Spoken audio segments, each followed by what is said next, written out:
नमस्कार दोस्तों, आज हम पढ़ेंगे राजस्थान इतिहास में पढ़ेंगे जालोर का चौहान वंश। जालोर का चौहान वंश जानने से पहले हम थोड़ा सा जानेंगे नाडोल जो पाली की चौहान वंश की शाखा उसके बारे में, क्योंकि इसी शाखा का विलय आगे जाकर के शाखा में हो जाता, जालोर हो जाता। तो नाडोल का प्राचीन नाम नाडुल्य था। ये नाडुल्य पाली के चौहान वंश के शासकों की राजधानी थी प्राचीन काल में। यहाँ इस शाखा का संस्थापक लक्ष्मण चौहान है। तो अब ये क्वेश्चन ये आता है कि नाडोल पाली के चौहान शाखा का संस्थापक मूल पुरुष आदि पुरुष किसको कहा जाता है? लक्ष्मण चौहान को कहा जाता है। 1205 ईस्वी में नाडोल पाली की इस शाखा का विलय किसके साथ कर दिया? जालोर के साथ कर दिया, क्योंकि इसी शाखा का एक व्यक्ति होता है जिसका नाम होता है अलहन चौहान। अलहन चौहान का पुत्र होता है कीर्तिपाल। कीर्तिपाल यहां से जाता है और राजस्थान में एक नई चौहान शाखा की स्थापना करता है। कहां पर? जालोर में, जिसे कहते हैं जालोर के चौहान।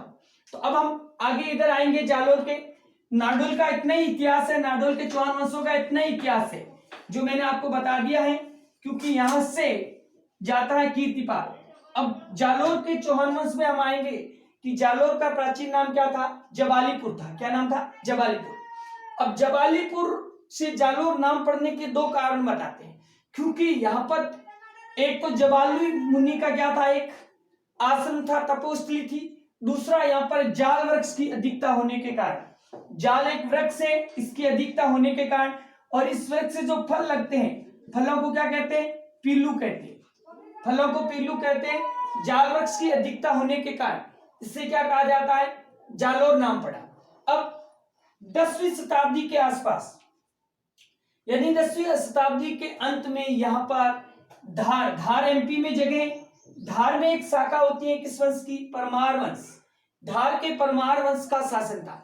अभी एलडीसी कनिष्ठ सहायक भर्ती में पूछा था कि इनमें से किस जिले में या किस स्थान पर परमार वंश के शासकों ने शासन किया था? तो जालोर ऑप्शन था, उसमें राइट था। तो 10वीं शताब्दी के अंत में धार के परमार वंश का शासन था और इसके प्रमुख राजा थे। कौन थे? पहला राजा कौन हुआ था? मुंज। उसके बाद हुआ था कुंतपाल। उसके बाद कौन हुआ था? वीर नारायण। ये किस वंश के राजा है? परमार वंश के राजा है। और परमार वंश कहां का था? धार एमपी का था। अब वीर नारायण के समय जाल पाली से, नाडोल पाली से व्यक्ति आता है कौन? कीर्तिपाल। कीर्तिपाल को इतिहास में क्या कहा जाता है? कीतु कहा जाता है। क्या कहा जाता है? कीतु। मुनोत नेरसी की ख्यात में कीर्तिपाल के लिए कीतु नाम का उल्लेख होता है। कीर्तिपाल जो अलहन चौहान नाडोल का पुत्र होता है, आता है और जालोर में चौहान वंश की शाखा की स्थापना करता है, या जालोर में चौहान वंश का संस्थापक माना जाता है। इसीलिए कीर्तिपाल को क्या कहा जाता है? जालोर में चौहान वंश का संस्थापक, मूल पुरुष आदि कहा जाता है। यहाँ का एक राजा होता है दैया राजा। दैया राजा के सहयोग से क्या करता है? जालोर में चौहान वंश की स्थापना करता है। कौन करता है? कीर्तिपाल। अब कीर्तिपाल स्थापना करता है, उसके बाद यहाँ पर कौन कौन राजा होते हैं, कैसे कैसे शासन करते हैं, क्या क्या होता है, उसके बारे में अपन जानेंगे। तो कीर्तिपाल संस्थापक कौन हुआ? कीर्तिपाल। कीर्तिपाल का पुत्र होता है जो यहाँ पर आता है, शासन करता है, जिसका नाम होता है समर सिंह। क्या नाम होता है? समर सिंह। समर सिंह का पुत्र होता है। उसके बाद अगला राजा बनता है उदय सिंह। उदय सिंह किसका बेटा होता है? समर सिंह का होता है। उदय सिंह के बाद अगला राजा बनता है चचिंग देव होता है, जो जालोर का अगला राजा बनता है। चचिंग देव के बाद अगला राजा बनता है सामंत सिंह राजा बनता है। सामंत सिंह के बाद अगला राजा बनता है कानड़ देव। ये है जालोर शाखा के चौहान वंश का इतिहास। संस्थापक कौन होता है? कीर्तिपाल। इतिहास में इसे क्या कहा जाता है? इसका उपनाम इसका है कीतु। क्वेश्चन सेकंड ग्रेड में भी पूछा हुआ कि किस राजा को कीतु कहा जाता है। अब कीतु नाम इसका कहां मिलता है? मुणोत नैणसीरी ख्यात में। नैणसीरी ख्यात में कीर्तिपाल के लिए किस शब्द का उल्लेख हुआ है? कीतु शब्द का उल्लेख हुआ है, जो कहां का था? नाडोल पाली के किसका था? अलहन चौहान का पुत्र था। और किसको हराता है? वीर नारायण को हराता है। मैंने अभी बताया था ना, वीर नारायण को हराता है नारायण को हराता है। और वीर नारायण किसका कहाँ का होता है? धार का परमार राजा होता है, हराता है और इसका संस्थापक बनता है। कीर्तिपाल के बाद अगला राजा बनता है, कौन बनता है? समर सिंह। ये कीर्तिपाल राजा बन जाता। राजा बनने के बाद 1205 ईस्वी में नाडोल की चौहान शाखा होती है, उसका विलय किसके साथ कर देता है? जालोर की चौहान शाखा के साथ कर देता है। अब अगला राजा कौन बनता है? अगला राजा बनता है कीर्तिपाल के बाद, कीर्तिपाल का पुत्र होता है, नाम होता है समर सिंह। समर सिंह की एक पुत्री होती है जिसका नाम होता है लीलावती। क्या नाम होता है? लीलावती होता। इस पुत्री का विवाह किससे करता है? गुजरात के चालुक्य वंश के राजा भीम सेकंड से करता है। किसका विवाह करता है? यानी गुजरात के चालुक्य वंश से समर सिंह वैवाहिक संबंध बनाता है और अपनी पुत्री लीलावती का विवाह किससे करता है? भीम सेकंड से करता है। अब समर सिंह का बेटा होता है जिसका नाम क्या होता है? उदय सिंह। क्या नाम होता है? उदय सिंह के समय उदय सिंह राजा बनता है। इस समय समकालीन दिल्ली का शासक कौन होता है? समकालीन दिल्ली का राजा, दिल्ली का शासक होता है, मुस्लिम शासक कौन होता है? इल्तुतमिश याद रखना है। क्या है? कौन होता है? इल्तुतमिश क्या करता है? जालोर पर आक्रमण करता है। जालोर पर आक्रमण किया। किसने किया? इल्तुतमिश। किसके समय? उदय सिंह के समय आक्रमण करता है। इससे पहले आक्रमण करता है एक नासिरुद्दीन मोहम्मद शाह और होता है। नासिरुद्दीन मोहम्मद शाह इससे पहले करता है। पहला आक्रमण, एक और आक्रमण होता है, ध्यान रखना, नासिरुद्दीन मोहम्मद ने आक्रमण किया लेकिन असफल रहा। क्या रहा? असफल रहा। उसके बाद कौन आक्रमण करता है? उसके बाद करता है इल्तुतमिश आक्रमण करता है और जालोर को इल्तुतमिश क्या कर लेता है? जीत लेता है। और उदय सिंह क्या करता है? उदय सिंह अधीनता स्वीकार कर लेता है। किसकी अधीनता स्वीकार की? उदय सिंह ने इल्तुतमिश की अधीनता स्वीकार करके इल्तुतमिश क्या करता है? इल्तुतमिश संधि करता है। क्या करता है? संधि करता है। किसके साथ करता है संधि? इल्तुतमिश। उदय सिंह संधि करता है किसके साथ? इल्तुतमिश के साथ संधि करता है। अब इल्तुतमिश के साथ संधि करता है और संधि में क्या देता है? संधि में क्या देता है? संधि में उदय सिंह ने दिया, किसको दिया? ईएलटी को, इल्तुतमिश को दिया। क्या दिया? 100 ऊंट। क्या दिया? 100 ऊंट प्लस क्या दिया? 20 घोड़े दिए। और इस संधि का उल्लेख या इस सब का उल्लेख किसमें मिलता है? इस सब का उल्लेख मिलता है ताज उल मासिर या फिर जो है सुंडा माता, उल्लेख मिलता है सुंडा माता अभिलेख में मिलता है। और एक रचना है हसन निजामी की, ताज उल मासिर। किसकी रचना? ये हसन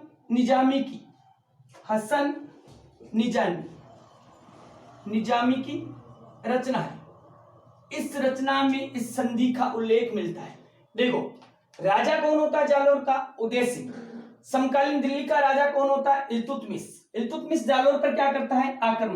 आक्रमण करके क्या कर लेता है? जीत लेता है। और उदय सिंह से क्या कराता है? अधीनता स्वीकार करने के बाद उदय सिंह इल्तुतमिश के साथ क्या करता है? संधि में क्या देता है? संधि में उदय सिंह ने इल्तुतमिश को क्या दिया? 100 ऊंट और 20 घोड़े। इस सारी बात की जानकारी हमें सुंडा माता अभिलेख, जो जालोर में सुंडा माता है उस मंदिर में अभिलेख है, और ताज उल मासिर हसन निजामी की जो रचना है इस रचना में मिलता है। ठीक है। अब उदय सिंह की क्या हो जाती है? उदय सिंह की मृत्यु हो जाती है। मृत्यु के बाद इसकी छतरी किसकी? उदय सिंह की छतरी उदय सिंह की छतरी कहां पर बनी हुई है? भीनमाल में बनी हुई है, भीनमाल में बनी है। और भीनमाल को क्या कहा जाता है? पोला मोला। भीनमाल का उपनाम क्या है? उपनाम पोला मोला या पोला ब्रोथा भी कहा जाता। पोला मोला किसने कहा था? ह्वेनसांग ने कहा था। ह्वेनसांग ने कहा था।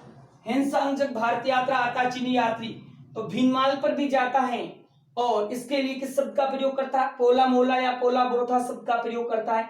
ध्यान रखना इंपॉर्टेंट है ये कि उदय सिंह की छतरी कहां पर बनी हुई है? भीनमाल। भीनमाल को ह्वेनसांग क्या कहता है? पोला मोला कहता है। ठीक है, तो इस प्रकार कीर्तिपाल, समर सिंह और उदय सिंह का शासन होता है जालोर पर।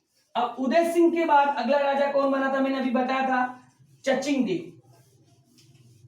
उदय सिंह का पुत्र होता है, उदय सिंह का पुत्र क्या नाम होता है?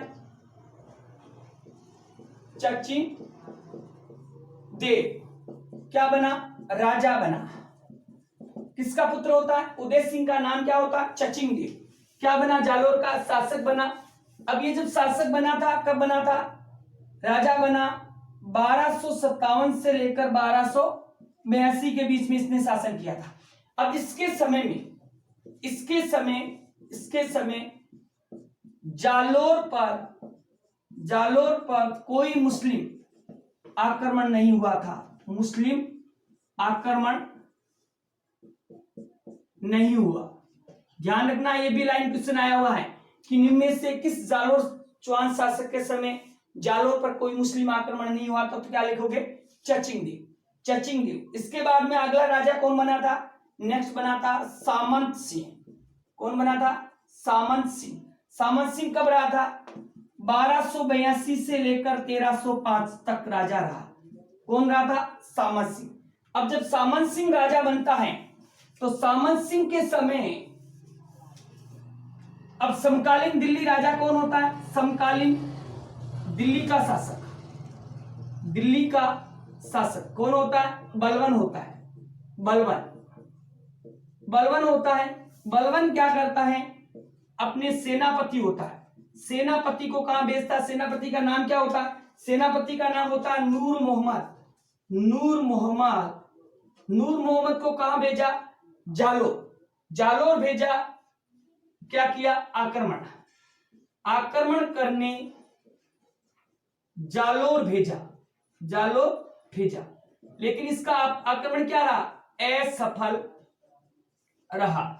तो क्वेश्चन ऐसा भी बन सकता है कि सामंत सिंह के समय बलवन ने किसको जालोर पर असफल आक्रमण करने के लिए भेजा, या समकालीन दिल्ली का शासक कौन था? तो कौन था? बलवन। सेनापति कौन था? नूर मोहम्मद। कहां पर आक्रमण करना आता है? जालोर। लेकिन आक्रमण क्या रहता है? असफल। तो ये था। अब अगला राजा प्रतापी राजा होता है, सामंत सिंह का पुत्र होता है, जिसका नाम होता है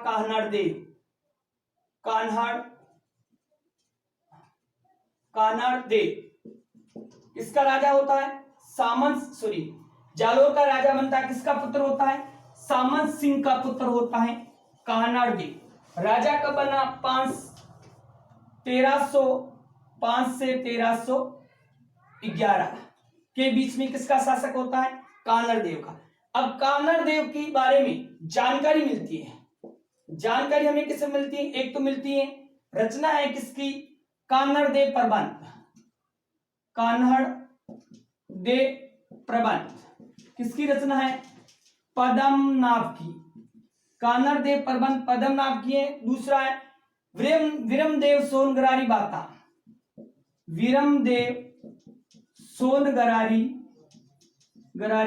बाता। ये भी किसकी है? पद्मनाभ की। इन दोनों में कान्हाड़ देव के बारे में जानकारी मिलती है। अब कान्हाड़ देव राजा बनता है तो इसका प्रमुख सेनापति होता है। सेनापति कौन होता है? दहिया बीका राजपूत होता है। दहिया बीका राजपूत। अब समकालीन दिल्ली राजा कौन होता है? समकालीन दिल्ली राजा दिल्ली शासक कौन होता है? ALK यानी अलाउद्दीन खिलजी होता है। अलाउद्दीन खिलजी से इसके क्या रहते हैं? शुरू में अच्छे संबंध होते हैं। शुरू में प्रगाढ़ संबंध होते हैं। अच्छे संबंध होते हैं, बहुत प्रगाढ़ संबंध होते हैं। प्रगाढ़ संबंध होते हैं, इसीलिए कानर देव का पुत्र होता है। पुत्र होता है, क्या नाम होता है? बीरमदेव। बीरमदेव। तो इतने प्रगाढ़ संबंध थे कि एल के जब मर्जी फोन लगा लेता था कि भाई कानर देव कहाँ है, बोलता है जालो कि आजा दिल्ली आजा, तो दिल्ली बुलाता था। किसको? कानर देव को एल के दिल्ली बुलाता था। कहां बुलाता था? दिल्ली बुलाता था, अपने दरबार में बुलाता था और वहां पर महीनों महीनों रुकता था। दोनों गप्पे हाँकते थे बड़ी बड़ी, अच्छे मतलब प्रगाढ़ संबंध थे। अब कानर देव का पुत्र था, मैंने बताया था, क्या नाम था? बीरमदेव। और एल के की पुत्री थी जिसका नाम क्या था? फिरोजा। अलाउद्दीन खिलजी की पुत्री थी फिरोजा और कानर देव का पुत्र था बीरमदेव। इन दोनों के बीच में क्या हो जाता है? इन दोनों के बीच में इलू इलू हो जाता है। किसके बीच में? बीरमदेव के बीच में और फिरोजा के बीच में इलू इलू हो जाता है, क्योंकि ज्येष्ठ पुत्र था कानर देव का। तो प्राचीन समय में क्या होता था? राजा जहां भी जाता था तो उसका जो उत्तराधिकारी ज्येष्ठ पुत्र होता था उसको साथ ले जाता था, क्योंकि सभी राजाओं से उनकी जानकारी कराता कि आगामी राजा कौन बनेगा, ये बनेगा। अब बीरमदेव भी थोड़े दिन बाद कहता कि पापा जी, राजा जी दिल्ली चलते हैं, अलाउद्दीन खिलजी से मिलकर आते हैं। अलाउद्दीन खिलजी की याद आए, लेकिन याद खिलजी की नहीं आती थी, याद किसकी आती थी? फिरोजा की। इन दोनों के बीच में क्या हो गया? इलू इलू हो गया। अब इलू इलू की जानकारी, अब इन दोनों के बीच में इलू इलू होता है, तो इलू इलू की जानकारी किसको मिलती है? अलाउद्दीन खिलजी को मिलती है। तो अलाउद्दीन खिलजी क्या करता है कि इसकी जो धायमा होती है, फिरोजा की धायमा होती है, उसको कहती है कि तू बीरमदेव को मेरे पास लेकर आ जा। कहा? बीरमदेव को जिंदा या मुर्दा मेरे पास दिल्ली बुला ले। तो यहां पर इतिहास दो बातें बताता है। इतिहास दो बातें बताता है कि वो यहाँ पर आती हैं, आकर बीरमदेव से मिलती हैं, बीरमदेव को सारी बातें बताती हैं, और बीरमदेव चलने के लिए क्या करता है? मना कर देता है। बीरमदेव को वो आकर कहती है कि राजा जी ने बुलाया है, शादी करना, ये करना, वो करना। ठीक है, तो ये बात किसको पता लगती है? कानर देव को। तो बीरमदेव वापस कहलावा भेजता कि शादी वादी का कोई चक्कर नहीं, ऐसे ही इलू इलू करना है तो चलेगा, ऐसे करके उसको वापस लौटा देता है। अब जब वापस उसकी धायमा जाती है, राजा जी को बात कहती है, तो अलाउद्दीन खिलजी आग बबूला हो जाता है, और आग बबूला इतना हो जाता है कि किससे? कानर देव से दुश्मनी कर बैठता है। अब कानर देव, अलाउद्दीन खिलजी क्या करता है? आक्रमण। एल के द्वारा जालोर पर आक्रमण। अब आक्रमण के कई कारण हैं। आक्रमण करता है तो इसके कारण क्या, मैं बताता हूं। कई कारण है। पहला कारण यह है कि जब 1298 में, पहला कारण आक्रमण के कारण, पहला कारण है कि जब 1298 में गुजरात अभियान के दौरान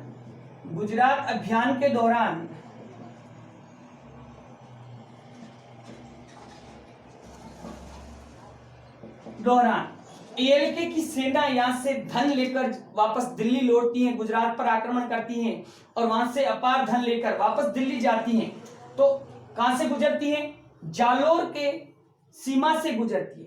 तो इसका कानर देव का जो मंत्री होता है, जिसका नाम होता है, कानर देव का मंत्री होता है जिसका नाम होता है जेता और देवड़ा। दो मंत्री होते हैं। ये मंत्री क्या करते हैं? जेता और देवड़ा दोनों अलाउद्दीन की खिलजी की सेना, जिसके प्रमुख सेनापति होते हैं नुसरत खां और उल्गू खां, उनसे धन लूटते हैं। तो इनसे धन लूटा गुजरात अभियान के दौरान, गुजरती सेना से केडी के सेनापति क्या नाम था? जेता प्लस देवड़ा द्वारा अलाउद्दीन खिलजी की सेना से धन लूटना। अब अलाउद्दीन की खिलजी की सेना जब जालोर के सीमा से गुजरती है तो जेता और देवड़ा मंत्री इसके सेनापति होते हैं, किसके? कानर देव के, जाते हैं और वहां से धन लूटते हैं। तो एक तो दुश्मनी का कारण ये हो गया। दूसरा दुश्मनी का कारण ये है कि अलाउद्दीन खिलजी अधीनता का प्रस्ताव भेजता है किसके पास? कानर देव के पास। तो कानर देव ने अलाउद्दीन खिलजी की अधीनता नहीं स्वीकार की, अधीनता स्वीकार नहीं की। इसकी अधीनता को स्वीकार नहीं करता। कौन नहीं करता है? कानर देव। किसकी अधीनता? अलाउद्दीन खिलजी। तीसरी बात है, तीसरा कारण है कि बिरमदेव वेड्स फिरोजा या बिरमदेव वेड्स या इलू फिरोजा। तीसरा कारण है कि बिरमदेव और फिरोजा के बीच में इलू का चक्कर। अब ये जो कारण हमें बताता, कौन बताता है? ये जो कारण बताता, कारण किसने बताया था? कारण बताया था मुनोत नैन्सी ने।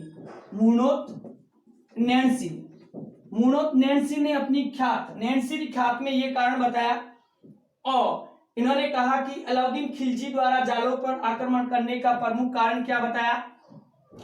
कि बिरमदेव और फिरोजा के बीच में इलू होना, जिससे इस इलू से कौन नाराज होता है? अलाउद्दीन खिलजी नाराज हो जाता है। तो उस ऐसा संदर्भ देके आएगा तो उत्तर ये होगा। बाकी ये कारण थे। अब इस कारणों के कारण, सभी कारणों से नाराज होकर क्या करता है? अलाउद्दीन खिलजी सेना लेकर दिल्ली से रवाना। अब दिल्ली से रवाना होता है, कहां रवाना होता है? जालोर के लिए। जालोर पर आक्रमण करने के लिए बड़ी सेना लेकर रवाना होता है।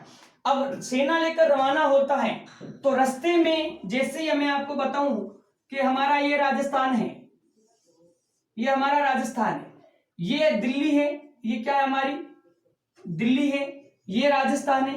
राजस्थान में यहां पर है जालोर। क्या है? यहां पर जालोर है। और यहां पर क्या है? ये बाड़मेर का यहां पर क्या है? सिवाना है। ध्यान रखना, सिवाना कहां पर पड़ता है? बाड़मेर। अब वो यहां से ऊपर से ऐसे आ रहा है जालोर आक्रमण करने के सीधे रास्ते। तो बीच रास्ते में क्या आता था? बीच रास्ते में सिवाना दुर्ग पड़ता था। सिवाना दुर्ग पड़ता है किसके बीच रास्ते में? अलाउद्दीन खिलजी की। जब खिलजी दिल्ली से रवाना होता है जालोर पर आक्रमण करने के लिए, तो बीच में कौन सा दुर्ग पड़ता है? सिवाना दुर्ग। तो अलाउद्दीन खिलजी ये सोचता है कि सिवाना दुर्ग को क्या कहा जाता है? सिवाना दुर्ग को कहता है जालोर दुर्ग की कुंजी। इसका उपनाम है जालोर दुर्ग की कुंजी। उपनाम किसका? सिवाना दुर्ग का। अब अलाउद्दीन खिलजी इस सिवाना दुर्ग को क्या समझता है? अपने रास्ते का कांटा समझता है। कांटा इसीलिए समझता है कि वो सोचता है कि मैं जैसे ही बाड़मेर में घुसा और सिवाना पे आया और आगे बढ़ा, तो कहीं ऐसा नहीं हो जाए कि पीछे से मेरे पास सिवाना के शासक हैं और सेना लेकर आक्रमण कर दे, आगे से कानर देव जिसके लिए मैं तैयारी करके जा रहा हूं, दोनों के बीच में मेरी सेना कहीं मारी जाए। तो बीच में रास्ते का कांटा समझता है और इसे हटाने की योजना बनाता है। किसको? रास्ते के कांटे को। और रास्ते का कांटा कौन सा दुर्ग हुआ? सिवाना दुर्ग। अब इस रास्ते में इस कांटे को हटाने की योजना बनाता है और योजना बनाकर क्या करता है? सिवाना दुर्ग पर आक्रमण करता है। सिवाना दुर्ग पर क्या करता है? आक्रमण। अब आक्रमण कैसे करता है?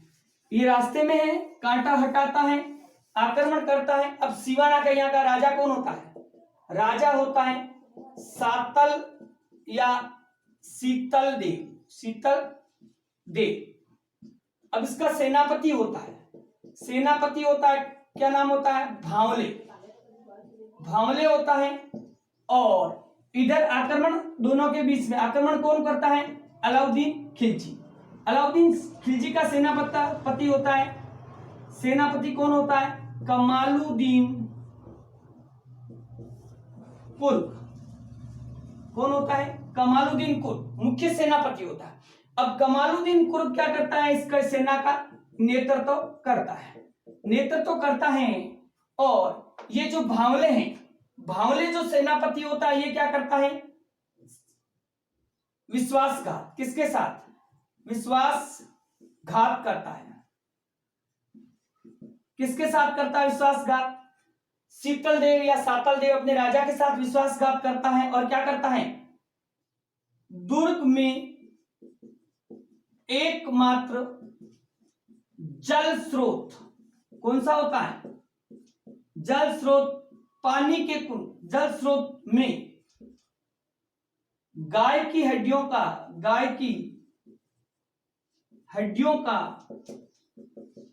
चूरा मिला देता है। अब सातल देव के साथ उसका सेनापति होता है भांवले, विश्वासघात करता है। और इस पूरे दुर्ग के अंदर एकमात्र जल स्रोत होता है, पानी का कुंड होता है, उस कुंड में गाय की हड्डियों का क्या मिला देता है, चूरा। क्योंकि गाय को हम हिंदू क्या मानते हैं, माता समझकर पूजा करते हैं। अब चूरा मिला दिया और पानी को क्या किया, पानी को दूषित कर दिया। अब पूरी सेना के पास और कोई जल स्रोत नहीं था। सेना के सामने सबसे बड़ा संकट ये खड़ा हो गया कि अब पानी कहां से पिया जाए। अब इस प्रकार क्या करता है, दूषित कर देता है। और इसके नेतृत्व में क्या हो जाता है, अब कोई ऑप्शन नहीं बचता है, तो जौहर करता है, सुनिए, केसरिया करता है। केसरिया किसने किया, सातल देव ने केसरिया किया। और जौहर कौन करता है, जौहर इसकी पत्नी होती है, वाइफ ऑफ, क्या नाम होता है, मेणा देव, जो इसकी पत्नी होती है क्या नाम होता है, मेणा देव। इन्होंने क्या किया, जौहर किया। और क्या हुआ, साका कब हुआ, 2 जुलाई 1308 को। साका कब हुआ, 2 जुलाई 1308 को साका हुआ। और अलाउद्दीन खिलजी की सेना से लड़ते हुए सातल देव क्या हुए, वीर गति प्राप्त हुए। और किसने जीता, ALK ने जीतकर नाम रखा किसका, सिवाना का। क्या नाम रखा, खेराबाद। क्वेश्चन यहां से आता बहुत बार। सिवाना का नाम क्या रखा, खेराबाद रखा। किसने, अलाउद्दीन खिलजी ने सिवाना को जीता और जीतकर क्या नाम रखा, खेराबाद रखा। और किसको सौंप दिया, अपने सेनापति कमालुद्दीन कुर्ब को सौंपा। और आगे किधर बढ़ा, जालोर की ओर बढ़ा। तो ये सिवाना दुर्ग जो रास्ते का कांटा था, इसको हटाया किसने, अलाउद्दीन खिलजी ने। किसके नेतृत्व में, कमालुद्दीन कुर्ब के नेतृत्व में। और जीतकर नाम क्या रखा, खेराबाद। और जीतकर सिवाना दुर्ग किसको सौंपा, कमालुद्दीन कुर्ब को सौंपा। अब आगे बढ़ता है अलाउद्दीन खिलजी। अब यहाँ के जो सेनापति, यहाँ के जो राजा होते हैं, यहाँ के जो सैनिक होते हैं, उन सैनिकों को अपने साथ मिला देता है। और सेना इसकी क्या हो जाती है, काफी बड़ी हो जाती है। और जाकर क्या करता है, जालोर दुर्ग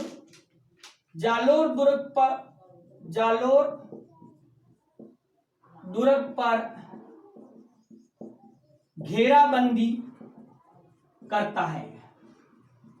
कौन करता है, ALK, अलाउद्दीन खिलजी जाकर जालोर दुर्ग पर क्या करता है, घेराबंदी करता है। अब घेराबंदी, लंबी घेराबंदी के बाद बताते हैं, कोई इतिहास बताता है कि 6-7 साल तक घेराबंदी रखी थी। और कोई इतिहासकार ये बताते हैं कि 3 साल तक। अब लंबी घेराबंदी के बाद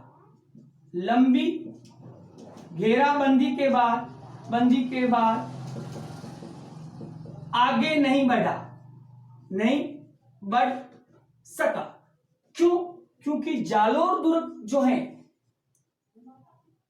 राजस्थान का एकमात्र ऐसा दुर्ग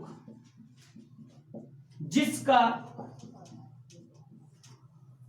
दरवाजा इतना सुदृढ़ है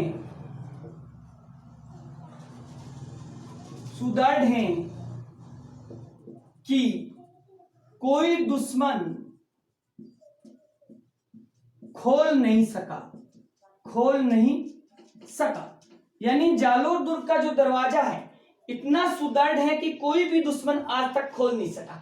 तो अलाउद्दीन खिलजी ने भी लंबे समय तक घेरा डाले रखा, लेकिन उसके समझ में नहीं आया कि मैं आक्रमण कहां से शुरू करूं और कैसे आगे बढ़ूं। तब ये क्या करता है, युद्ध लड़ता है। एक युद्ध लड़ता है छोटा सा, जिसे कहते हैं मलकाना का युद्ध। क्या है? मलकाना का युद्ध। अब ये युद्ध किसके बीच में होता है? युद्ध होता है मालदेव और एएलके की सेना के बीच में। मालदेव किसका भाई होता है? केडी का भाई, कानरदेव का भाई होता है। अब ये क्या करता है, दूर मलकाना जगह है, वहां पर जाकर आक्रमण करता है। तो इस आक्रमण की सूचना किसको मिलती है? कानरदेव को। तो मालदेव को भेजता है और कानरदेव का प्रमुख सेनापति होता है दह्याबिका राजपूत। तो दह्याबिका राजपूत भी वहां जाता है। तो इस युद्ध में क्या करता है, इस मलकाना युद्ध में क्या करता है, एएलके विश्वासघात करता है। विश्वासघात करके किससे? दह्याबिका, जो किसका सेनापति होता है? कानरदेव का सेनापति होता है। दह्याबिका से दुर्ग का कमजोर भाग को जानता है, जाकर दूर युद्ध करता है। सेना उधर जाती है, मौका पाकर दह्याबिका से मिलता है। और कौन? अलाउद्दीन के सेनापति दह्याबिका से मिलते हैं और इस दुर्ग का जो कमजोर भाग है उसको जान लेते हैं। किससे? दह्याबिका से। तो दह्याबिका किसके साथ विश्वासघात करता है? कानरदेव के साथ। विश्वासघात किसने किया? दह्याबिका ने। अब दह्याबिका दुर्ग का कमजोर भाग बता देता है और दह्याबिका क्या देता है? एक सलाह देता है। ये सेनापति होता है, किसका सेनापति? कानरदेव का। नाम क्या होता है? दह्याबिका। क्या सलाह देता है? सलाह देता है राई फेंकने की सलाह देता है।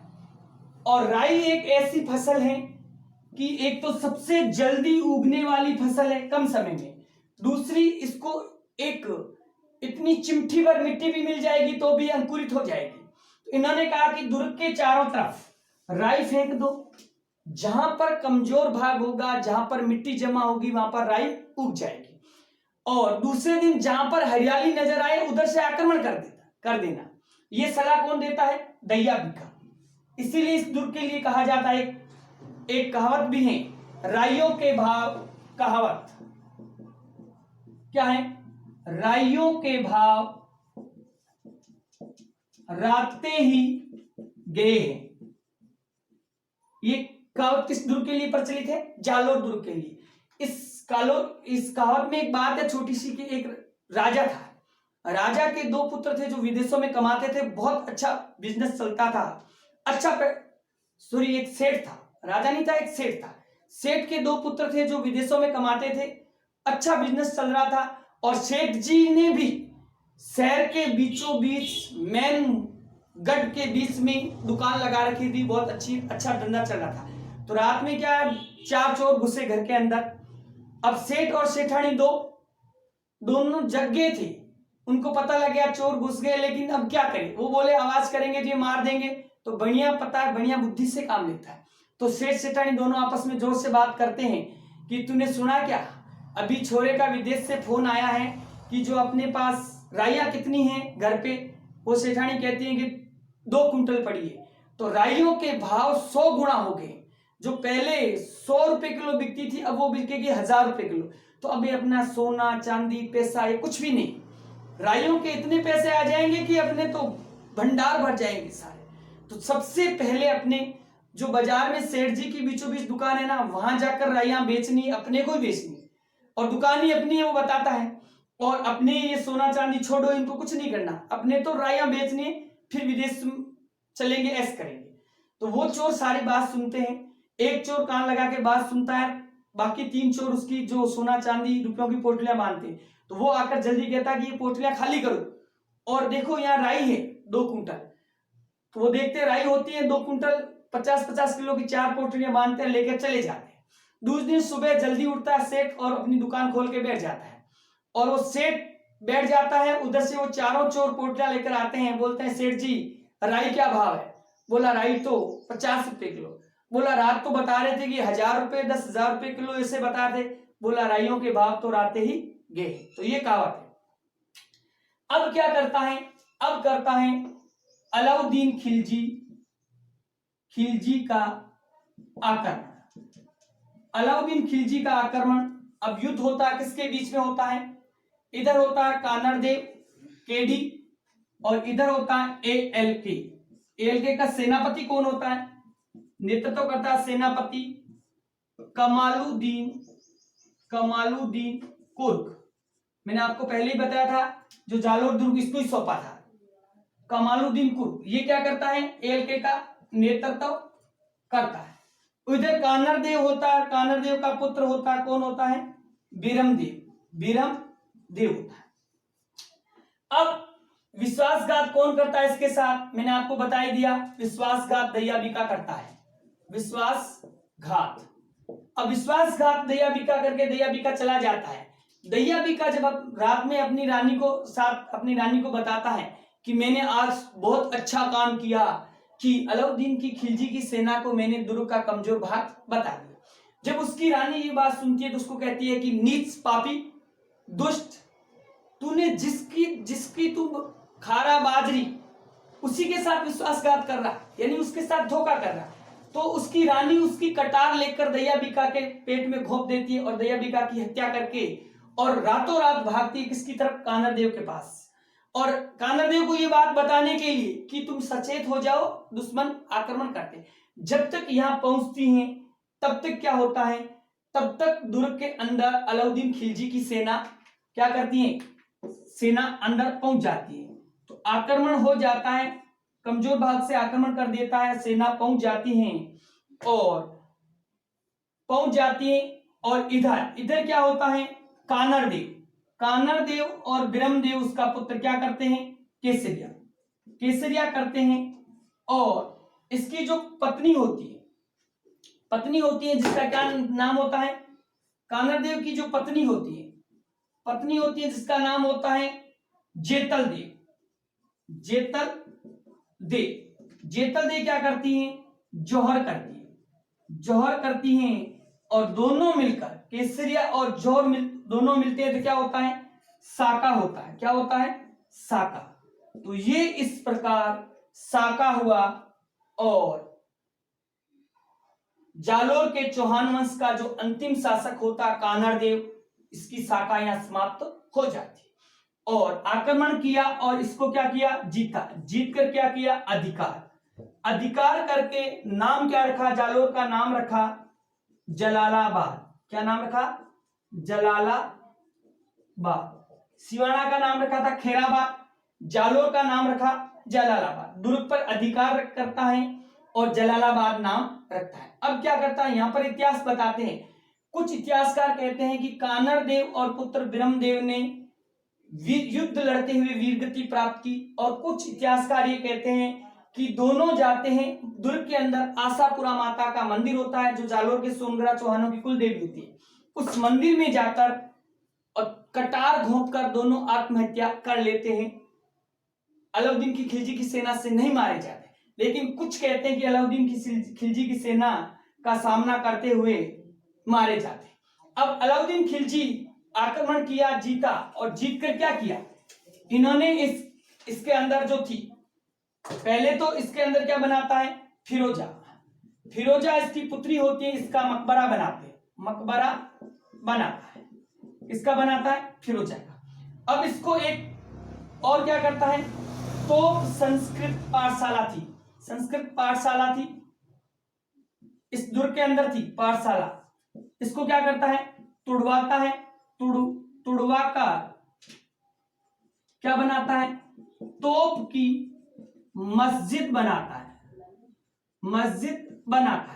कौन बनाता है? अलाउद्दीन खिलजी बनाता है। दोनों काम अलाउद्दीन खिलजी करते हैं। तोप की मस्जिद बनाता है और फिरोजा का मकबरा बनाता है। अब फिरोजा की बात है, मैं आपको बताऊं कि इतिहासकार ये कहते हैं कि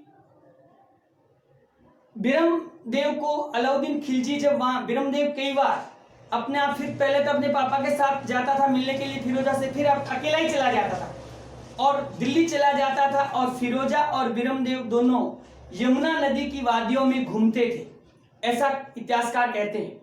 एक बार जब वहां गया तो अलाउद्दीन खिलजी ने क्या किया, अपने सेनापति भेजकर और वहां पकड़कर बिरमदेव की क्या कर दी, हत्या कर दी। गर्दन काट कर किसको लाकर दी थी, फिरोजा को लाकर दी थी कि ये तेरा इलुल है।